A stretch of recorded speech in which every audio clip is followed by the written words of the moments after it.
Triple H nearly fired a WWE Hall of Famer over confusion about an independent show that he was booked for. We've got all the details on that. John Cena will be wrestling on the December 30 episode of Friday Night SmackDown on Fox, but will he be wrestling at WrestleMania next year?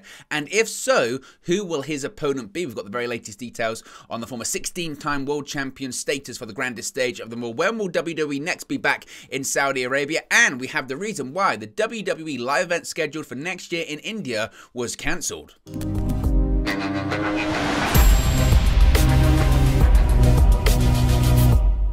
Hey guys, welcome back to Wrestling News 365. Hope everyone is doing very well. Now, I did do a WWE news update video earlier today, but since then, there's been more news breaking in the world of WWE. So we've got 3 videos today. We've got the first WWE news video that was largely centered around a QR code, Uncle Howdy, Bray Wyatt in WWE's holiday message to the fans of the company, the WWE Universe. We broke that down, but also we've got some more news to get into just now. So we're going to have another WWE news video right now, and then, of course, we're going to have an AEW news video coming later today. So it's a jam-packed day of content here at Wrestling News 365. So be sure to smash a like on the like button. Be sure to subscribe, bottom right-hand corner. But let's start off talking about a WWE Hall of Famer that was nearly fired by Triple H. That being one Devon Dudley of the Dudley Boys. Of course, does work for WWE, but nearly was out of a job. And there's been a lot of speculation about why he pulled out of a recent booking. And now we know why and actually what happened. And it was quite an explosive incident, really.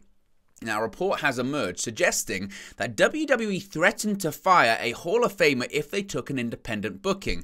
Devon Dudley was all set to be in Bully Ray's corner at Battleground Championship Wrestling's tribute to the Extreme show on December 17. Although Devon had been advertised since September, a last-minute decision had been made to pull him from the show. Now, in terms of his current status with WWE and his current employment with the company, he currently works for WWE as a producer and coach in NXT. Dave Meltzer has now provided further details in the Wrestling Observer newsletter stating, quote, WWE did pull Devon Dudley, from the event, both live show and the convention. He was scheduled to be in the corner of Bubba Ray for his match against Matt Cardona. He went through John Cone in Talent Relations, who reportedly approved of the booking, and he believed, based on his contract, since he's not a wrestler, that he was able to do things like that. Although it looked like everything was set for the Dudley boys to reunite, the request was moved up the chain of command, and this is where things went awry. Meltzer explained that, quote, Bruce Pritchard nixed the booking and it ended up on the desk of Paul Levesque. Hughes has said he was going to do it because he gave his word on it, and Levesque didn't give approval, and he was basically told if he did it, he'd be fired. So he didn't do it. There was no real reason past the claim that they didn't want him in a physical risk, but I'm not sure how much physical risk there is putting out a table, since he was not scheduled for any physicality himself. Since the event, BCW's Timothy, easy for me to say, Embler has addressed the situation on Facebook, stating that, quote, after having several conversations today, I now know that everything that went down with Devon was a misunderstanding. The WWE did not intentionally pull Devon to hurt our show. A tribute to the Extreme took place at the home of ECW, 2300 Arena in Philadelphia, the old ECW arena. The Wrestling Observer reported that the event had sold out 2 weeks in advance of the show. So it's a really strange story, that. And I still, when I read that, when Meltzer gives some of those details, or certainly his perception of the event, it still, to me, is quite confusing. So he was scheduled for the show, and he was scheduled since September. And if you look at it from Devon's perspective, he did nothing wrong. He thought he could be at the show. He thought he could be in the corner of Bully Ray. He thought he could be at the autograph signing. And even so, it's not as if he took that booking without consulting anyone in WWE. He went through the appropriate channels. He went through Talent Relations. He went to John Cone, who now heads up Talent Relations, the longtime former WWE referee, and said, can I do this booking? And he said yes. So he took the booking. And then Bruce Pritchard, for whatever reason, finds out about it and goes, no, he can't do that. He can't do that. And Bruce Pritchard, as far as I'm concerned, I don't know what Bruce Pritchard does anymore in WWE. Of course, he's still with the company, surprisingly, because he's a Vince McMahon guy, and at the same time, it's been reported that he and Stephanie McMahon certainly didn't see eye to eye. If you go back and listen to some of his Something to Wrestle podcast, he's quite open about him feeling that he had issues with Stephanie.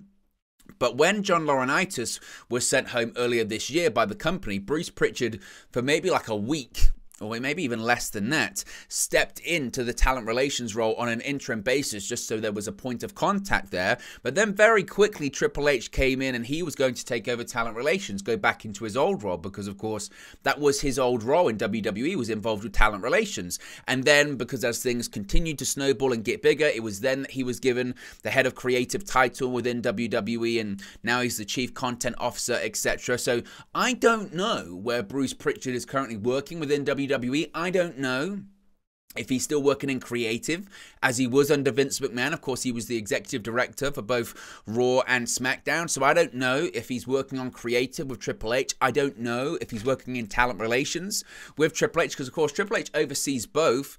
So maybe it's a case of there's Triple H and underneath him there's Bruce Pritchard overseeing both things, and he works across both divisions, both departments. I'm not sure. Either way, according to Meltzer, Bruce Pritchard found out about Devon Dudley's booking, put it up the chain, put it up the flagpole, put it up to Triple H. It came across Triple H's desk, and then Triple H basically said to Devon, look, are you thinking about taking this booking? And Devon said, well, yeah, because it was approved by the company. It was approved by talent relations. I'm not a wrestler. I'm a coach. I'm a producer. I'm going to be in Bully Ray's corner. I'm not wrestling. I can't wrestle because he had surgery on his back. I think he had, I don't know if it was spinal fusion, but he had a really serious back operation that retired him effectively. And he was retired anyway, but it reduced any elements of having any physicality in the company. So he thought, I'm just going to be at ringside. I'm going to come out with Bully. We're going to do the 3D thing. That's about it. I'm not going to do a 3D. I'm not going to go through a table. I'm not going to put anyone through a table. That's not happening. And then Triple H basically said, so you're going to do it? And he said, well, I've been advertised since September. So yeah, I gave my word. And Triple H said, if you do it, you're fired. Now, that's quite severe, seemingly, and my gut is that there just feels like there's more to this, unless it was just a case of John Cone maybe putting in Devon in a bad situation, because you do feel like if Devon had gone to John Cone in the first place through talent relations and said, can I take this booking? If he said, no, you can't take outside bookings, you're still a WWE contracted talent, even though you're not a talent, we don't allow you to take outside bookings, then it wouldn't have snowballed and escalated to this. So I don't know. I don't know. But either way, he's smart not to go through with it, because you'd lose your job. And whilst a reunion at the ECW arena would have been fun, it's not worth losing your job over, certainly. And yeah, it's just a shame that it came to that. And again, maybe it's just a giant misunderstanding. I don't know. But certainly it kind of escalated into something far, far bigger, I suppose. Now, speaking of big, John Cena, of course, is wrestling on December 30 on Friday Night SmackDown next week. His first match of 2022, but all eyes are already to 2023. What is Cena going to be doing next year in the company? Is he going to be competing at WrestleMania? Well, an update has emerged on John Cena's current status for WrestleMania 39 ahead of his upcoming WWE return. With WrestleMania 39 set to emanate from California's SoFi Stadium on April 1st and 2nd, it has been heavily speculated that WWE will feature several stars with connections to Hollywood on the show. Among the rumored names is John Cena, who many have predicted will wrestle at the event. Cena, of course, is slated to make his in-ring return on the December 30 edition of SmackDown, set to team with Kevin Owens to face Roman Reigns and Sami Zayn. Per Dave Meltzer, in the latest edition of the Wrestling Observer newsletter, it is believed that Cena will indeed be at WrestleMania 39. Commenting on the 16-time world champion's busy calendar, Meltzer noted that Cena is working on his schedule to make a WrestleMania appearance work. Cena will reportedly be filming for a movie outside the US for most of February and March. It was noted that there at one point was plans for Cena to face off against Theory. However, that was in the Vince McMahon regime, so that could change or it may not change. We don't know. As I mentioned, Cena will keep an impressive WWE match streak alive with his December 30 SmackDown match. That would be him having wrestled a match for WWE, for the WWE company, every year since 2001. Obviously, he made his main roster debut in 2002, but he was wrestling for the company in developmental in 2001. Now, as far as his opponent for WrestleMania, as I spoke about previously, according to Dave Meltzer, there is a belief that he is going to be working the show. It's not clear as to who his opponent would be. Meltzer reports that at one one point, as we spoke about before, Cena's opponent was planned to be Austin Theory, but that was back before Paul Levesque, Triple H, took over WWE Creative. But that's not to say that the match still couldn't happen. Levesque is still obviously high on Theory, and most importantly, if it's a match that Cena specifically wants, if Cena says, I'm only going to come back as long as I can face Austin Theory, then he's going to face Austin Theory. That's going to be the situation, certainly. Both Theory and Cena have teased a match in the past. Of course, it's no secret that Theory is John Cena's, he was his hero growing up. So with Cena being his idol, I guess there is a possibility that Austin Theory could indeed face off against him at WrestleMania, but again, we still don't really know. That's speculation on plans from the past. Maybe we'll find out more on December 30. I guess that's a real possibility, considering Cena is going to be there, and it looks like his appearances in 2023 are going to be really limited. So we could see a situation where maybe if it is going to be Austin Theory versus John Cena at WrestleMania, maybe it's a case of that match being set, or the seed certainly being planted on December 30. Just another reason why that show is going to be, I guess, so must-see. Of course, there's also been talk of Steve Austin and The Rock returning for WrestleMania, but again, nothing officially has been confirmed as of right now. If we get any more information or details, of course, we'll touch on it here on the channel. Now, WWE in Saudi Arabia. One thing we do know is that they're not going to be having an event inside Saudi Arabia prior to WrestleMania. Instead, the schedule is going to change. Here's when WWE's next premium live event in Saudi Arabia is scheduled to take place following Crown Jewel this year. WWE's most recent Saudi show, Crown Jewel, emanated from Mersal Park in Riyadh, Saudi Arabia on November 5th. The event was a massive success, with WWE later announcing that the show was the most viewed international WWE premium live event of all time. Per Dave Meltzer, in the latest edition of the Wrestling Observer newsletter, WWE will next host a premium live event in Saudi Arabia in May. It's currently unknown what the event will be titled, whether it will be a continuation of a previous series such as Super Showdown or something new entirely. WWE held 2 premium live events in Saudi Arabia in 2022. In February, they visited the Jeddah Superdome for Elimination Chamber 2022. That, of course, was headlined by an Elimination Chamber match which saw Royal Rumble winner Brock Lesnar win the WWE Championship ahead of his winner-takes-all WrestleMania 38 bout with Universal Champion Roman Reigns. In the main event of Crown Jewel, later on in the year, undisputed WWE Universal Champion Roman Reigns defeated Logan Paul to retain his gold. So it looks like the next match, or the next pay-per-view, premium live event, whatever they're called, is going to be taking place in May, which is what it used to be before. When they first started doing them, they were taking place right after WrestleMania as opposed to before them. Why they're doing that change, I don't know, but the next one's going to be in May.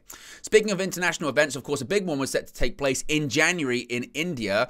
Barely a month ago, a major WWE event was being planned to take place in January 2023, and now it appears to have been halted, postponed, cancelled, we're not sure.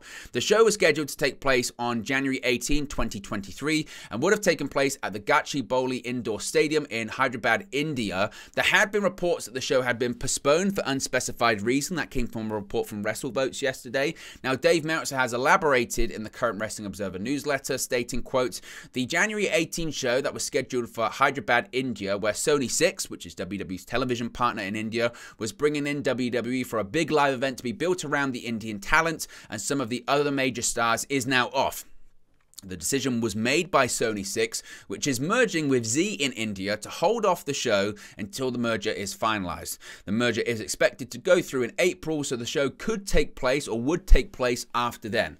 Sony 6, as I mentioned, is WWE's broadcast partner in India, so it's nothing too nefarious. It's just a case of Sony 6 merging, and it's no point to be promoting the show, putting a lot of energy into this show whilst the merger is going on. So when that does happen, they might just not do it this year. It might be a case of having to wait, or next year rather, they might have to wait another year because they wanted the show to coincide with that January public holiday. Obviously, there are other holidays, so I suppose they could do it later on in the year, but we'll have to wait and see. If we get any more updates, we'll touch on it here on the channel. But there you go, guys. It's the latest WWE news for you. Be sure to smash a like on the like button. Be sure to subscribe, bottom right-hand corner. Let me know your thoughts on these WWE news stories in the comment section below, and I'll speak to you again very, very soon. Hey guys, thank you for watching, listening, streaming, or however you come across this video today. Be sure to click on the video on the right there to watch our next video, or click the bottom there to subscribe, or the bottom right hand corner. Thank you very much, and I'll speak to you again very soon.